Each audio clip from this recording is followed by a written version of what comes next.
Hi, so I want to do a quick Tony Robbins tutorial because I was a Tony Robbins life coach through a women's weight loss facility called Slender Lady through Camille Manquin, and she gave us all this stuff. Sorry, Tony Robbins. But I love Tony Robbins, and I would get really defensive in church when, if I would like, oh yeah, we did that in Tony Robbins, or like, feel like, well, this is no self-help. This is nothing that, guru can give us. I'm like, gave it to me. So, I mean, I've always been, a spiritual, Christian, or like whatever you want to call it. I don't call myself a Christian. But I prefer the term Christite with a K.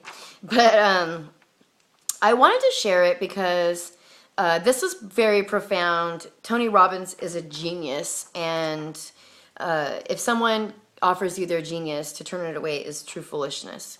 So I wanted to share this, the 6 basic human needs, and I'm going to go through them.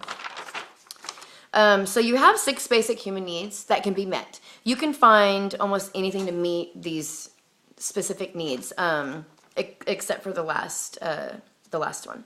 So you've got, everything has a paradox because we have a split brain.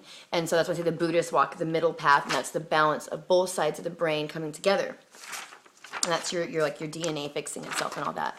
So you've got the paradox, you've got the need for connection. So everybody needs to connect with one another. Most people need that. Even if it's connecting with a cat or a dog, everybody has a need to connect, whether it's virtually, physically.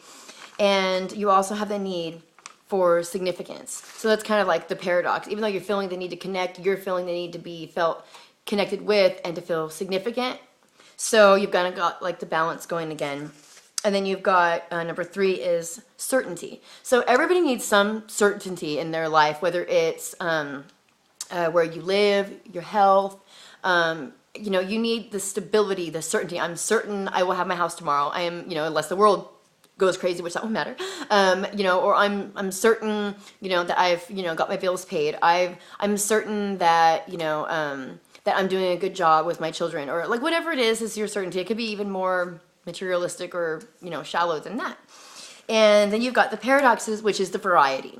And the variety is what you need. It counterbalances the certainty. Because what if you were certain about everything in your life all the time? I know this is my life. Boring, right? So you gotta have variety. You have to have, people do all kinds of things to get variety. They skydive, they skateboard, or they mountain climb, they shop, they smoke. They do all kinds of things to meet these needs. And then the 5th one you have is, my nose itches because I have allergies.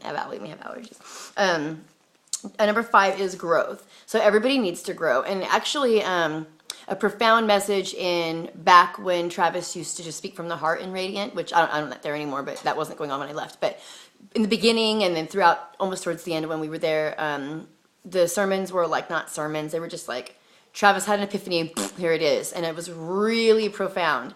And it always left us like, wow, man, that's like so much better than just hearing somebody read from the Bible and break down the same things we've heard thousands and thousands of times over and over again, like me and my husband being raised in a King James household. So you got to have that growth. And Travis always said, show me a relationship that's growing, and I will show you a couple that's glorifying one another. And I thought that was very profound because my husband at the time, we weren't married yet, but we were just growing fast at that time. Like as a couple, our love, everything was just kind of like just growing. And we had noticed it was a profound experience for us both. But when he said that, we kind of got it kind of clicked for us is that we glorify each other. Like for instance, when I went to the women's retreat and Tiffany was talking about, like she was praying. And she was praying like, God forgive us how we talk about the men in our lives, and God forgive us how we see them. And I was just like, man, I didn't resonate with any of it. Plus, before I was my own housewife, I was a housewife. And, I did all the normal things. I went to church groups, and I took my daughter to different things, and I was only in my early 20s, so I also did all my normal early 20s stuff in a different life. But when I was the mom life, I was just, the mom. And I was still like, whatever. We had parties with, but like my daughter's grandfather would be there. Dr. King would be there, like on his motorcycle with his goggles riding up. But like, the the point is to say that the growing in the relationship is what is most important, and you have to be glorifying one another in that you don't see them as an idiot, or men are stupid, or men are idiots, or men are worthless. There is a lot of feminism going on right now that is just bashing men, and I just cannot say enough that this is not the way. The idea is to bring men into their position of kingship, and for women to step into their position as queenship within their own homes, within their own communities. And that's not for everybody. It's not. But in your home, you can do that. Like, it's not for, like, if you were to go around and interview 1,000 people in this town and ask them, would you like to be a king or queen? They might say yes. But then when you think about the responsibility that a king and a queen has, and the real jobs that they have to do, and heavy is the head that wears the crown, then they might change their mind. People want fame, but they don't want the blame. And you get blamed when you're a leader. Rightfully so. So number 6 is the contribution. Every person has the need for contribution. I always relate this to, like, in my mind, it's like the tree of life, the Kabbalah tree of life. Like, the more you get into these, the higher you get to Kepher. And the Kepher would be the 6th one. And so basically, and you notice that he's got a little bit of a Masonic thing going on here too. Not that I think he's a Mason, but I'm just saying it's not Masonic. It's actually just occult, whatever. Hidden knowledge, no big deal. It's not that hidden if he's showing it to you. So, yay, Tony Robbins. So that's your 6th need for the contribution. But the contribution, everything comes back to the center, which is love and connection. And so you can do all of these. You can do all this stuff. But if you do not have love and connection, then you're going to feel like shit. And that's what Tony Robbins says too. He says, you're going to feel like shit because you're not connecting. You're doing all this stuff, but who are you sharing it with? You're not getting the love. There's all kinds of counterfeit love going on in our society today. I mean, roses, chocolate, TV, drugs, alcohol, sex, just everything. There's food. I mean, there's so much counterfeit love. Like, I always say to people, like, imagine if I were to say to you, oh my God, I covet that purse. I would never say that. But the archons are so smart. They have learned to swap out the words that we use. So instead of it being like, I covet that purse, you say, oh, I love that purse. But what if the Bible says, thou shalt not love instead of covet? So you have to understand the words that have been switched around, what's going on with the rules that we've been given in guidelines. So, and how our words have been changed to make us follow those, but then also have a conflict. So I hope this helps. You can meet all of these 6 needs by changing either your perception, belief, or appreciation of, or procedures, vehicles of approach to. So Tony Robbins teaches a lot of, gosh, my nose, I feel like there's a hair in my nose right now, but I don't want to pick my nose on the camera. I was like, my cat sleeps out here at nighttime in the garage, so I'm all like,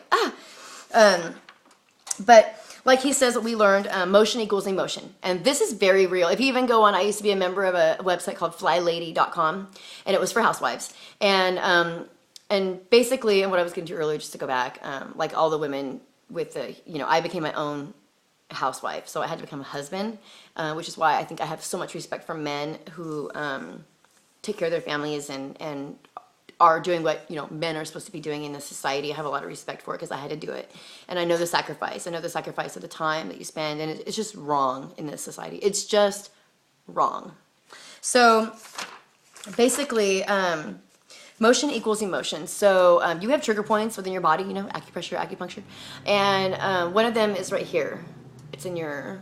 You might have heard of that. So you can actually reprogram your mind when something really good happens to pinch that pressure point right here. Pinch it.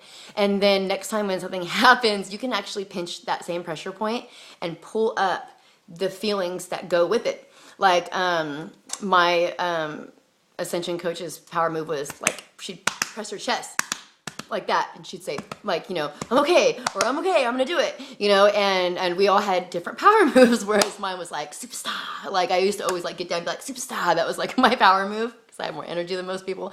But these power moves are designed for emotion equals emotion. So basically, if you're in a down state, you move your emotion to get you in there. Like flylady.com would say, like, as soon as you wake up in the morning, tie your shoes. Get up, tie your shoes, put your ponytail in. Because it trains your brain to get ready to go rather than lounge in your pajamas for a while. You know, you're going to have your coffee in your pajamas in your bathroom, which I still do, whatever, but I don't have the same life other people have. So I've set up my life so that I don't have to do that stuff anymore. But when I was still on this hard regimen, getting my business started and stuff like that, I followed those things. So, and then we have your results. Sorry, Tony Robbins. You pick this up with Camille. I know you guys know each other.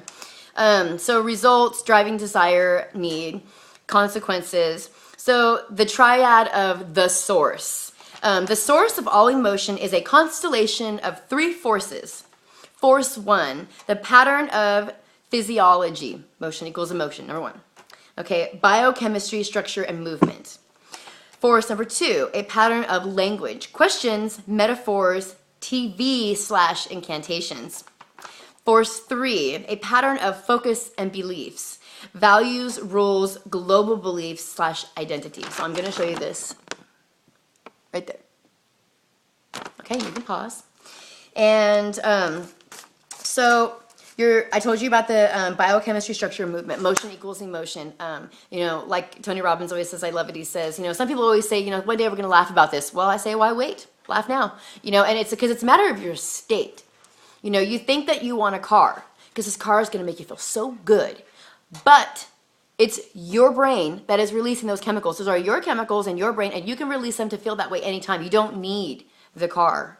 You don't need the vacation. You can cause yourself to release those chemicals and have that experience within your setting. You don't need to buy it, I guess is what I'm saying. And then pattern of language. So, and this is something I've had to really work on in my own life is my pattern of language. And I had a very good friend of mine help me whose family was Church of Illumination, but he used to help me. He used to say, Tony, don't ever say sorry. Don't ever be sorry. You know, because the word sorry is really saying you're sorry, and you're not really saying anything about the person you've offended or hurt. It's just really saying something about you instead of saying, please forgive me for the things that I said or that I did. You're saying, I'm sorry, so what can I say about myself? You know, you're not really saying that was injustice that I did to you and I shouldn't have done it. And you've got TV and incantations right here. Believe me when I say that Tony Robbins knows more than us. And he's talking about metaphors and questions. And, you know, somebody else that I don't take a lot of advice from, but he said this to me once, and he was in Rosicrucian, and that's one of the reasons I don't take a lot of advice from people who are in servant master organizations. And, but he did say something. He said, Tony, when you're talking about this stuff, you should ask more questions. Because people can't really attack you for asking questions, but if you make a statement, then they've attached it to your belief system, and then they've got like a foothold in to attack you.